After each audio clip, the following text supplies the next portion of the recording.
उम्र जब लुटी तो अवस्थाएं रोई, उम्र जब लुटी तो अवस्थाएं रोई, अवस्था लुटी तो उमरिया न बोली, उम्र जब लुटी तो अवस्थाएं रोई, अवस्था लुटी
धन्यवाद ओपी शर्मा जी। इसके बाद मंच पर विराजमान आज जिनका सम्मान किया गया है, सिसोदिया जी से निवेदन करूंगा कि वे इस अवसर पर अपने संक्षेप में विचार रखने की कृपा करें।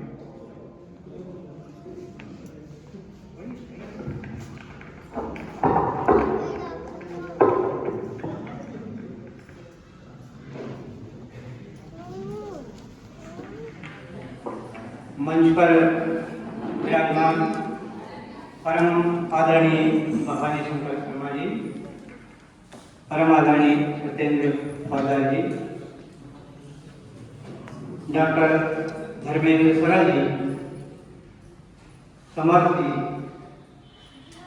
डॉक्टर कृष्णगोपाल जी, डॉक्टर हंसा व्यास और सामने बैठे हुए समस्त प्रबुद्धजन, माता बहन, परम आदरणीय, हमारा सौभाग्य है कि हमारी जन्मभूमि नर्मदा के तट पर कहा जाता है कि गंगा को ऋग्वेद कहा गया है, यमुना को यजुर्वेद, सरस्वती को अथर्ववेद और नर्मदा को सामवेद कहा जाता है।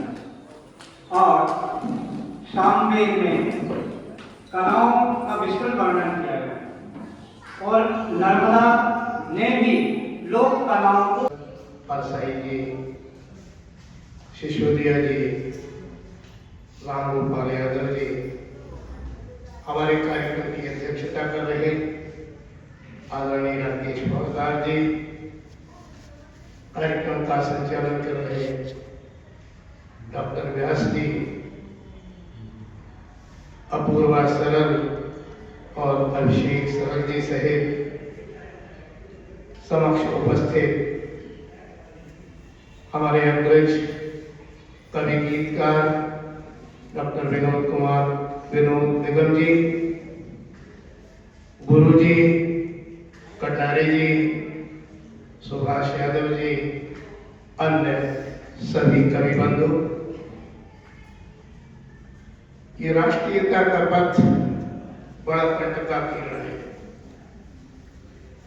इस पर चलने वालों को सुख सुविधाओं की अपेक्षा भी नहीं रहती और उन्हें मिलती भी नहीं। ये बात सही है कि ब्रिटिश सत्ता के साथ भारत का स्वाधीनता संग्राम 1757 में प्लासी के युद्ध से शुरू हुआ, लेकिन इस देश के गौरव और अस्मिता की रक्षा के लिए वैदिक, बौद्ध, जैन आदि मतों की रक्षा के लिए, देश के गौरव की रक्षा के लिए इस भारतवर्ष की 5000 से अधिक पुरानी संस्कृति को बचाने के लिए जो संघर्ष छेड़ा, वो 720 में सिंध में दाहिर के साथ मोहम्मद बिन कासिम के संघर्ष के साथ प्रारंभ हुआ। आजादी की लड़ाई को याद करते हुए राणा प्रताप को कैसे भूल सकते हैं? शिवाजी के संघर्ष को कैसे भुलाया जा सकता है? ये सब भी हमारी आजादी का ही संघर्ष था, हमारे स्वाभिमान के प्रश्न को बचाने का संघर्ष था। और इस संघर्ष के लिए जिन्होंने कमर कसी, उन्हें प्रताप का पथ मिला, घास की रोटियों का पथ मिला, मानसिंह वाला पथ नहीं मिला। राजा जयसिंह वाला राज सिंहासन नहीं मिला और उन्होंने कभी अपेक्षा भी नहीं की, इच्छा भी नहीं की। यही परंपरा साहित्यिक क्षेत्र में जब हम आगे बढ़कर आते हैं तो 20वीं शताब्दी के महाकवियों में भी देखते हैं, जिन्होंने नेताओं के विशेष रूप को लेकर लिखा, जिन्होंने दलों की राजनीति के लिए लिखा, उन्हें राज्यसभा में सांसद के पद प्राप्त हुए, बड़े बड़े अधिकार प्राप्त हुए। लेकिन जिन्होंने इस देश की मिट्टी के लिए लिखा, अमर शहीदों के लिए लिखा, जातीय स्वाभिमान और गौरव के लिए लिखा, उनको न सत्ता से कुछ मिला न जनता से कुछ मिला। निराला जी ने देश के लिए लिखा,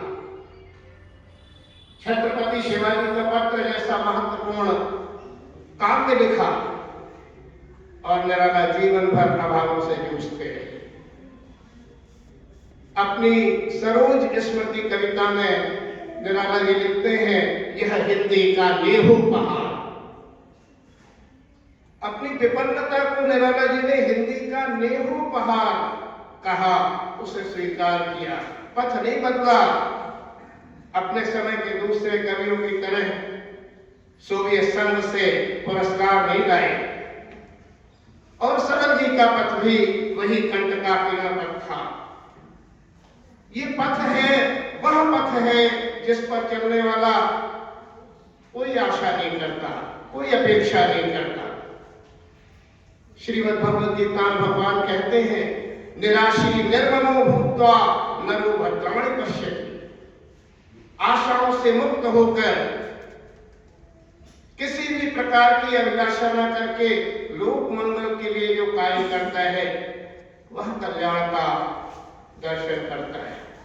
आज सरल जी नहीं है, लेकिन हमारी स्मृतियों में हमारी प्रेरणा के स्रोत है, हमारी ऊर्जा के स्रोत है। आज भी हिंदी के अच्छे काव्य के लिए प्रकाशक मिलना दुर्लभ है, सरल जी के समय में भी दुर्लभ था। आज भी मठों पर, पदों पर वे प्रतिष्ठित हैं जिनकी सेवाएं द्वितीय दर्जे की है। प्रथम स्थानीय लोग निराला और सरल जी जैसे लोग आज भी हाशिए पर हैं और वे हाशिए पर ही रहेंगे, क्योंकि वे अपने स्वाभिमान के साथ समझौता नहीं करते। उनकी अस्मिता, उनका कार्य ही उनका पुरस्कार है। समाज सम्मान करे न करे, लेकिन अपने दायित्व की पूर्ति का आनंद जो वे अनुभव करते हैं, उसी में उनके कार्य की सफलता है और उसी के लिए समर्पित रहकर काम करना होगा। समाज का शुभ और शिव इसी में निहित है। और सभी उपस्थित हमारे मंचासीन अतिथिगण,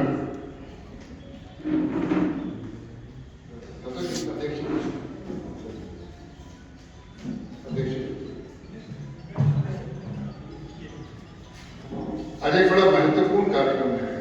अगर देखा जाए तो अटल जी का जन्म दिवस है और ये कार्यक्रम आदरणीय सरल जी की स्मृति में सम्मान समारोह। मैं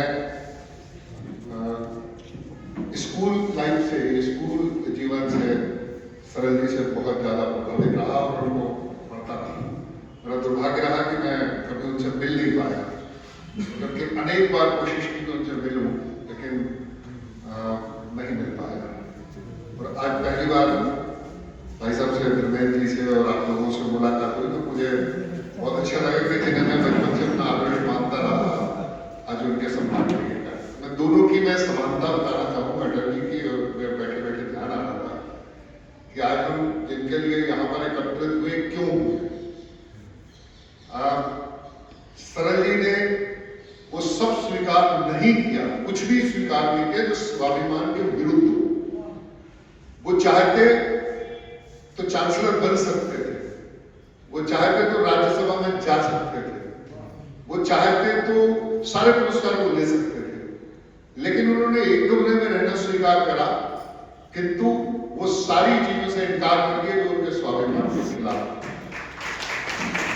दूसरी ओर यहाँ राजनीति के अध्यक्ष भी मौजूद है। आज क्या हो रहा है राजनीति में आप सब लोगों को मालूम है, लेकिन अगर हम राजनीति के शलाका पुरुष की बात करें, अटल जी की बात करें, तो उन्होंने ये कहा था उनकी सरकार 1 वोट से गिरी थी और कोई बड़ी बात नहीं थी उस 1 वोट को मैनेज करना। लेकिन अटल जी ने कहा था कि सरकारें आती जाती रहेंगी, देश जिंदा रहना चाहिए, इसलिए मैं मैनेज नहीं करूंगा 1 वोट को जो मेरे स्वाभिमान के खिलाफ है। ये वो हस्तियां हैं जिनके लिए हम यहाँ इकट्ठे हुए हैं। एक और बात कहना चाहूंगा संतोष जी, यहाँ जितने लोग बैठे हुए हैं, इनमें से 90-95% हम लोग सब पीले पत्ते हैं, जो चलन से बाहर होने वाले हैं कुछ दिन में। यहाँ नई कोपलों की जरूरत है ऐसे कार्यक्रम। ये बच्चियां बैठी हुई है कुछ, जो नई कोपलों के रूप में, जो युवाओं के रूप में यहाँ पर बैठे हैं। अगर ये नहीं आएंगे तो हम तो पीले पत्ते पतझड़ में चले जाएंगे। आगे कार्यक्रमों में कौन यह कुर्सियों पर बैठेगा, कौन समझेगा हिंदी को, कौन समझेगा सरल जी को, कौन समझेगा दिनकर जी को। इसलिए ये जरूरी है कि हमारे हर कार्यक्रम में हम युवाओं को जोड़ें, कुछ ऐसा करें ताकि इन कार्यक्रमों में युवा आना सीखें, वो आए, उनकी अभिरुचि जागृत हो और वो हिंदी साहित्य की ओर आगे बढ़े। आज बहुत संकट है हिंदी के ऊपर, जितने हिंदी के हमारे लेखक हैं, साहित्यकार हैं, बैठे कटारे जी बैठे, लेकिन ये बड़ी समस्या हो गई है कि युवाओं का हिंदी से, साहित्य से, नैतिकता जो राष्ट्रवाद है उससे वो दूर होते जा रहे हैं। तो ये जो पीले पत्ते बैठे हुए हैं हम लोग, हम सभी मंच पर भी और सामने भी, तो हमारी ये बड़ी जिम्मेदारी होती है कि हम नई कोपलों को बताएं, उनको लेकर आए, उनसे इस हरियाली को जिंदा रखें।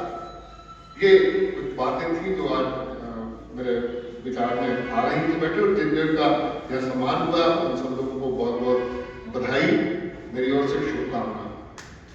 मेरे को कविता के लिए बताया था आपने कि आपको कविता पढ़नी है, तो सरल जी का कार्यक्रम में अटल जी का जन्मदिन है तो कविता भी फिर उसी उसमें होना चाहिए, ये विचार है। तो एक कविता सुनाने की कोशिश करता हूँ। मंच पे तो आप लोग तमाम सुनते रहते हैं, लेकिन आपका पता चला जी आप लंदन में हैं, तो मैं बात कर रहा था हमारे हिसाब से कि अभी पिछले दिनों 2019 में यूके का जो हिंदी कवि सम्मेलनों का एक श्रृंखला होती है जिसमें 15 कार्यक्रम थे हम लोगों के, तो 2019 में मैं यूके के 15 शहरों के अंदर कवि सम्मेलन करके आया था, जिसमें भारतीय उच्चायोग सहित लंदन में हमारे 3 कार्यक्रम स्लॉग में थे और 1-2 जगह और थे। तो कवि सम्मेलन में तो आप लोग सुनते हैं, यूट्यूब पे सुनते हैं, कविता मैं आपको सुनाने की कोशिश करता हूँ। देश की धरा जरा से मुक्त निर्जरा गए, अक्षरी से अक्षरी अनित्य निर्जरा गए। देश की धरा जरा से मुक्त निर्जरा, क्या है देश की धरती, क्यों है ये चीज? विज्ञ भिज्ञ तत्व की ये ब्रह्म के विधान की, जानती है घट घड़ी अनंत आसमान की। द्वेष तम भरा अखंड ज्योत्सना ये वत्सला, काल खंड के विखंड को सहित दृष्टि में देखती अशेष शेष है विशेष सृष्टि में। युगाब्द से प्रदीप्त सूर्य की स्वयं बरा गई। देश की अक्षय अनित्य निर्जरा, क्या है देश? हम क्या है? हम यहां पर क्यों? पुण्य का प्रताप है ये पाप नाशनी धरा, देह में है प्राण की तरह प्रकाशनी धरा। श्वास श्वास में सुगंध की तरह बसी धरा, देश की प्रफुल्लता से खिलखिला हसी धरा। रश्मियों के रथ समूचे खोजते हैं ये धरा, दिव्यता के पथ समूचे पूजते हैं ये धरा। ययावती यति रही यति युगांतरा के ये देश की धरा धरा से मुक्त निर्जरा। क्यों? हमारे मन में क्या होना चाहिए?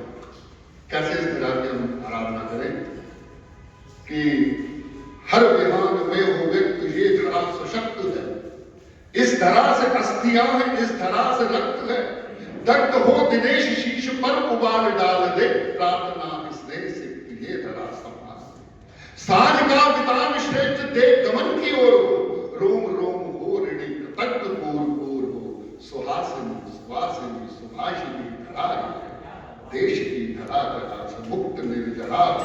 अक्षरी से अक्षय अनित्य निर्जरा, ये देश की धरा धरा से मुक्त निर्जरा। मैं देता हूं कि क्यों दुनिया में श्रेष्ठ, इस विश्व में भारत क्यों पूजनीय है। सूक्तियां रचाए श्लोक मंत्र सूत्र के चरण, इस धरा को विद्वता के रिद्ध सिद्ध व्याकरण। आयनों के शोध बोध बोध की कथाओं के, सत्य सामने रखेंगे वृक्ष कोशिकाओं के। सत्य सामने रखेंगे वृक्ष कोशिकाओं के। 10 दिशाएं इस धरा को ताकती रही सदा, सभ्यताएं सर्वश्रेष्ठ आंकती रही सदा। धैर्यवान धीमहि सुधारितम मराये, देश की धरा जरा से मुक्त निर्जरा। अक्षरी से अक्षय नित्य निर्जरा। अंतिम बंदे इसका पूज्य क्यों है? हर व्यक्ति के लिए ये धरती पूज्य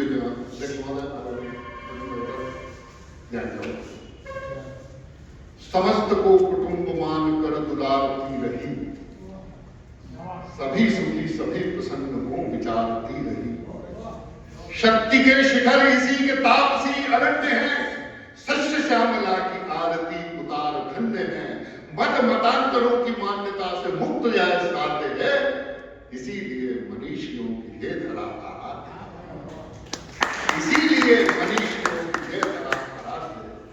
स्वयं प्रभा शुभंकरा शोभारित मराये, देश की धरा धरा से मुक्त निर्जराये। देश की धरा धरा से मुक्त निर्जराये। अक्षरी से अक्षर अनित्य निर्जरा।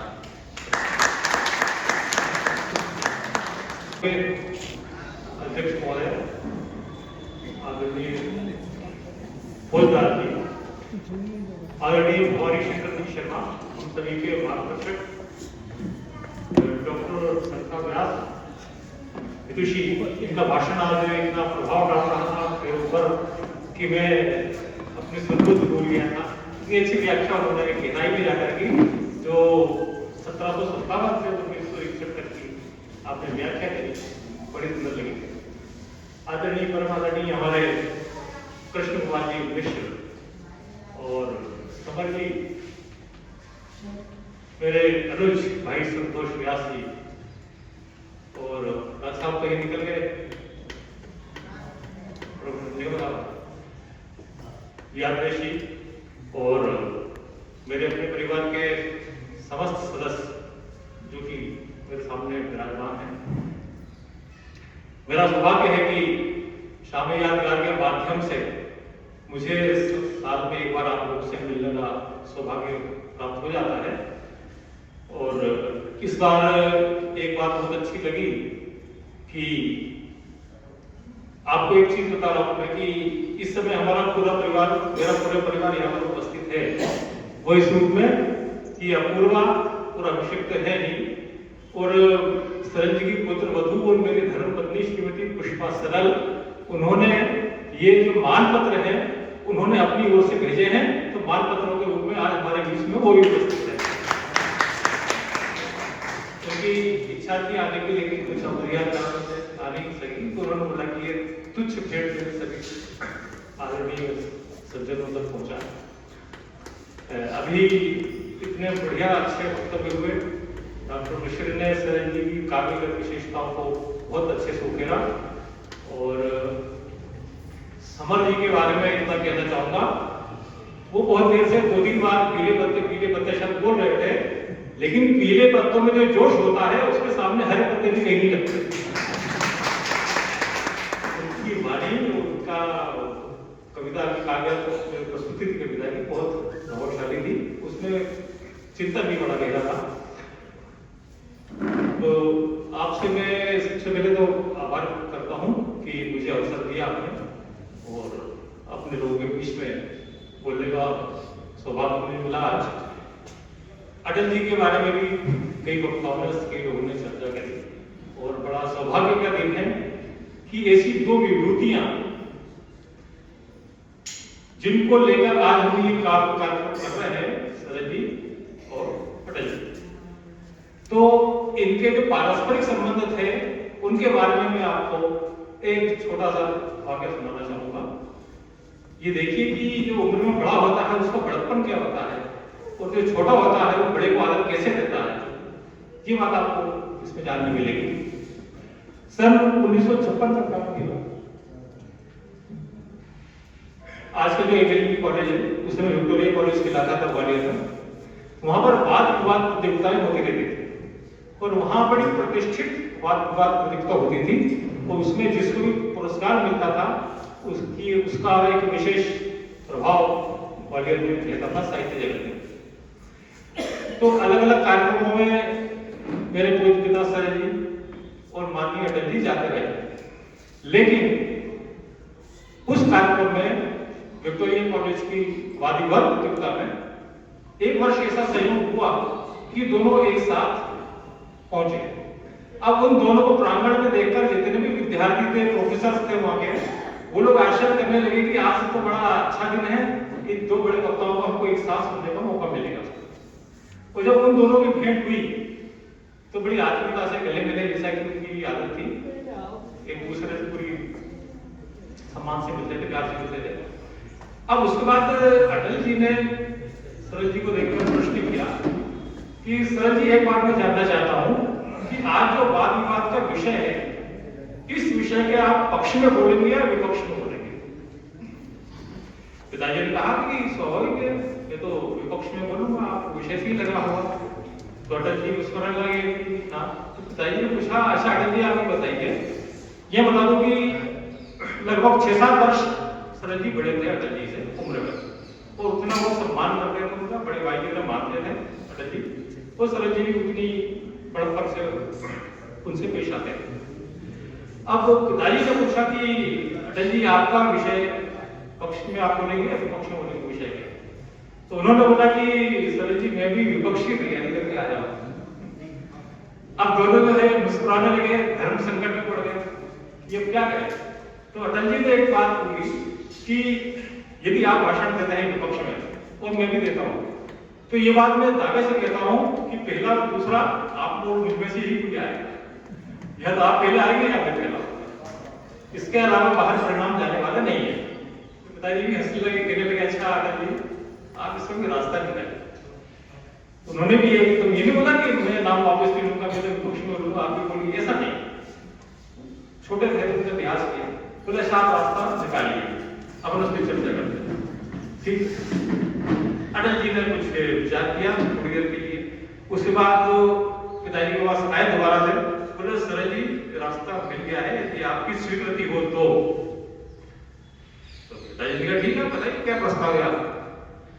तो उन्होंने बोला कि ये जो वादियत प्रतियोगिता है ये अंग्रेजी वर्ग में भी है और हिंदी वर्ग में भी, दोनों भाषाओं के लिए विषय एक ही है। तो बोले मैं तो बोलता हूँ हिंदी में और इसी विषय में विपक्ष में आप अंग्रेजी में बोल दीजिए, देखते हैं फिर जो आपने सोचा है मेरे और आपने ऐसा ही कुछ होगा। तो आपको जानकारी होगी कि उस समय के पुराने लोग यहाँ बैठे हैं, उस समय जितने भी वाद विवाद प्रतियोगिता के जो निर्णायक मंडल के सदस्य होते थे, न केवल कॉलेज के प्रोफेसर बल्कि किसी अधिकारी वर्ग में कोई अच्छा फारसी का जानने वाला है, व्यापारी संस्कृत का जानने वाला है, ये लोग भी उसमें निर्णायक मंडल में कहते थे। तो बड़ी प्रतिष्ठा की प्रतियोगिता की। उसके बाद जब उसके रिजल्ट आए, परिणाम आए, अच्छा ऐसी बात की जितने दूसरे होता थे वो भी लगभग उसी स्तर पे होते थे, ऐसा नहीं है कि अंतर होता था। अब सब लोगों ने अपने बड़े जोश के साथ भाषण दिए। अब जब निर्णायक मंडल को निर्णय लेने में देर लगी तो लोगों ने पूछा क्या बात है, तो इसी बात पता चली कि इतना टफ कॉम्पिटिशन था कि वो सोच नहीं पा रहे कि किसको दे। कुल अंत में वही हुआ कि हिंदी में अटल जी को मिला, अंग्रेजी में सरल जी को मिला पुरस्कार। तो ये कह रहे हैं जैसे हम कहते हैं कि स्वस्थ प्रतिस्पर्धा आजकल देखने के लिए बहुत कम होती है, वो पुराने लोगों में होती थी। उसके बाद में दिल्ली में कई कार्यक्रमों में अटल जी ने पिताजी की उपस्थिति में योगदान पड़े और उनका साथ हमेशा बना रहा।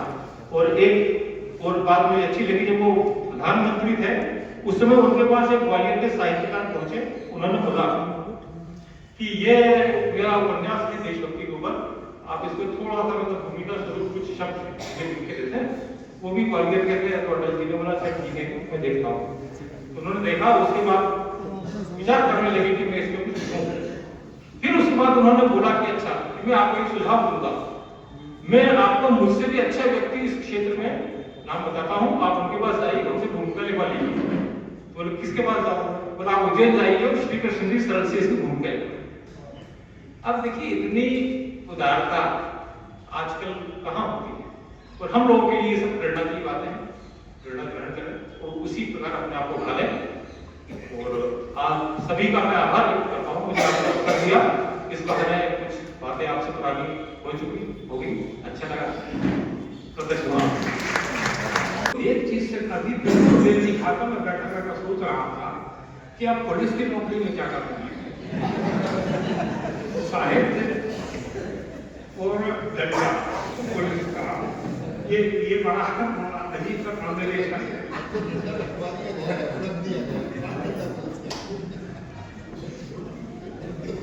सब आपके डंडे से भी ज्यादा कलम है, जिसके खिलाफ कलम चल गई तो डंडा उतना नहीं लगेगा, डंडे तो 10-20 पड़ के आदमी निपट जाएगा, परंतु वो कलम चल गई तो अदालतों के चक्कर लगा उसकी जिंदगी निकल जाएगी। वो बेचारे के एक के खिलाफ FIR हो गए, केवल एक शब्द बोल लेता तो सेशन जज तक से उसको जमानत नहीं मिलेगी। तो ये डंडा पुलिस का काम नहीं करता, कलम काम करेंगे। और ऐसे ही कलमकारों के बीच का ये कार्यक्रम है। यहाँ पर सरल जी की पुत्र और पौत्री और मतलब पोते नातनी नातिक और नातिनी और पौत्री यहाँ पर मौजूद हैं और पिछले वर्ष भी जो लोग आए थे यहाँ, जो हमारे आयोजक हैं सम्मानीय यादवेश जी, और जो आयोजक हैं उनको बड़ा अच्छा लगता है कि जिनके सम्मान में एक कार्यक्रम होता है वो यहाँ आते हैं। तो यहाँ पर आए आपका शहर स्वागत है। और हमारे वरिष्ठ साहित्यकार सम्मानीय विनोद निगम जी, कानून के क्षेत्र में विदेशी हमारी अंजलि मिश्रा जी, और यहाँ पर हमारे बड़े साहित्यकार सब बैठे हुए हैं। इसके जो संरक्षक है अशोक गोपाल सगारी जी, जो नित्य ही धर्म में और साहित्य कार्यक्रम में देते। अब यहाँ पे जितने लोग बैठे हैं उन सब के नाम में जानता हूँ, परंतु फिर तो सभी विद्वान देवियों सके सेवा का पथ सरणी की पंक्तियां है राजनीति सेवा का पथ कांटों का पथ, वो पुरस्कार की चाह जिन्हें दूर रहे, जो देश बनाने चले उन्हें मिटना होगा, वे नाश चुने और इसी नशे में चूर रहे। तो ये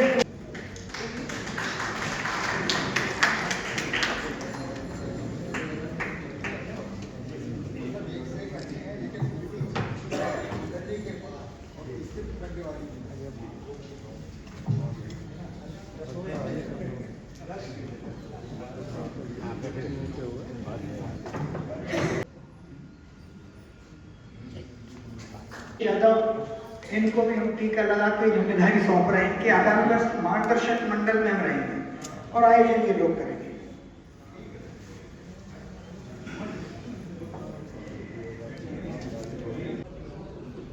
नरनाट्यम के इस प्रतिष्ठा आयोजन का जो सम्मानित मंच है, मैं आप सबकी ओर से उन्हें प्रणाम करता हूँ। कार्यक्रम के मुख्य अतिथि सम्माननीय मंजर भैया, कार्यक्रम के अध्यक्ष भाई राकेश पौदार जी, विशिष्ट अतिथि श्रीमती नीतू महेंद्र यादव जी जो अपरिहार कारणों से थोड़ा जल्दी चली गई, श्री समर जी जो हमारे बीच सुहागपुर से आए, सभी विभूतियों का जिनको यहाँ पर सम्मानित किया गया, और इस सभागार में उपस्थित सभी आत्मीय जन जो इस आयोजन से सदैव से जुड़े रहे हैं, और विशेष रूप से आज के आयोजन में उपस्थित इनका स्नेह हमें हमेशा पहले भी प्राप्त होता रहा है। सरल जी के पुत्र सम्मानीय धर्मेंद्र जी और उनके पौत्र और पौत्री और आप सभी लोग जो यहाँ पर उपस्थित हैं, इन सभी के प्रति मैं आभार व्यक्त करता हूँ, अपने हृदय से कृतज्ञता व्यक्त करता हूँ। यह एक बड़ा विशिष्ट आयोजन है जो वर्ष भर जिसकी हम लोग प्रतीक्षा भी करते हैं, और इसके माध्यम से नगर की बहुत सी छुपी हुई प्रतिभाओं को भी यादवेश जी सामने लाते हैं और उनको पूरे समाज की ओर से हम सम्मानित करते हैं। आप सभी का एक बार बहुत बहुत आभार व्यक्त करता हूँ। संतोष जी और यादवेश जी का आग्रह के कविता भी आप सुना दो। मेरे कुछ थोड़ा तकलीफ है, एक आध छोटी कविता सुना देता हूँ, एक गीत सुना देता हूँ। अभी मंडल भैया कह रहे थे कि वो हमारी आधी उम्र हो गई, जितनी आधी उम्र हो गई उतने समय से ये कार्यक्रम जो है वो हो रहा है। भारत भूषण जी हिंदी के बड़े प्रिय गीतकार हैं, उनकी एक बहुत अच्छा गीत है, आधी उम्र करके धुआं ये तो कहो किसके हुए, आधी उम्र करके धुआं ये तो कहो किसके हुए, परिवार के या प्यार के या गीत के या देश के। आधी उम्र करके धुआं ये तो कहो किसके हुए, परिवार के या प्यार के या गीत के या देश के। तो बहुत सारा लोगों की उम्र आधी क्या पूरी भी निकल जाती है, लेकिन कहीं जीवन सार्थक नहीं हो पाता। लेकिन जागरण जी ऐसे लोग हैं जो आधी से ज्यादा उम्र उन्होंने इसमें लगाई है और एक नई दिशा जो है समाज को देते रहते हैं। मैं उनको विशेष रूप से बधाई देता हूँ। और एक छोटी गजल सुना देता हूँ। ये गजल आपसे पहले भी सुनी है, क्योंकि अभी ऐसी चर्चा हो रही थी 50 साल पहले जो देश की स्थिति आज भी वैसी है। तो मैंने भी एक 50 वर्ष पहले एक गजल लिखी थी जो आज भी उतनी ही सार्थक है, उतनी ही मायने रखती है जो उस समय जब मैंने लिखी थी तब उसका जितना महत्व या अर्थ होगा। कहता हूँ, बिल्कुल छोटी बहन में है कि कुछ भी नहीं बदलने वाला है, कुछ भी नहीं बदलने वाला है, वही तमाशा चलने वाला। कुछ भी नहीं बदलने वाला है, वही तमाशा चलने वाला है। वही पात्र संवाद, वही अभिनय। हर 5 साल के बाद ऐसा लगता है कि अब कुछ नया होगा, लेकिन हर बार खाता खुलता है वही लोग नाचते गाते हुए नजर आते हैं। कुछ भी नहीं बदलने वाला है, वही तमाशा चलने वाला है। वही पात्र संवाद, वही अभिनय, वही दृश्य फिर खुलने वाला है। कुछ भी नहीं बदलने वाला है, वही तमाशा चलने वाला है।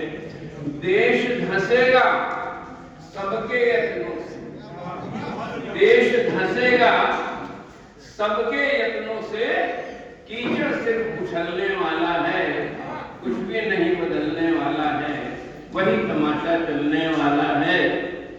एक आम जो नागरिक है साधारण, तो सारे नाटक को देख करके ऊब होती उसको, उसकी बात है। कुछ भी नहीं बदलने वाला है, वही तमाशा चलने वाला है। चाय पान कर बीड़ी सुलगा ले, चाय पान कर बीड़ी सुलगा ले, ये नाटक कब खलने वाला है। कुछ भी नहीं बदलने वाला है, वही तमाशा चलने वाला है। कि कोई हो नृप धर्म एक सबका, कोई हो नृप धर्म एक सबका, तुझे फर्क क्या पड़ने वाला है। कुछ भी नहीं बदलने वाला है, वही तमाशा चलने वाला है। कि सिर्फ हवाएं इस या उस रुख की, अपने देश में राजनीति हवा में चलती, कभी इनकी हवा चल गई फिर आ गए, कभी इनकी हवा चल गई फिर आ गए।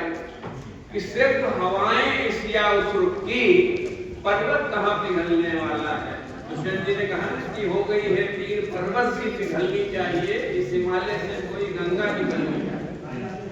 तो सिर्फ हवाएं इस या उस रुख की, पर्वत कहाँ पिघलने वाला है। और आखिरी चीज है कि कलम तोड़ लो, कलम तोड़ लो यार विनोद निगम, इससे भी क्या बनने वाला है। कुछ भी नहीं बदलने वाला है, वही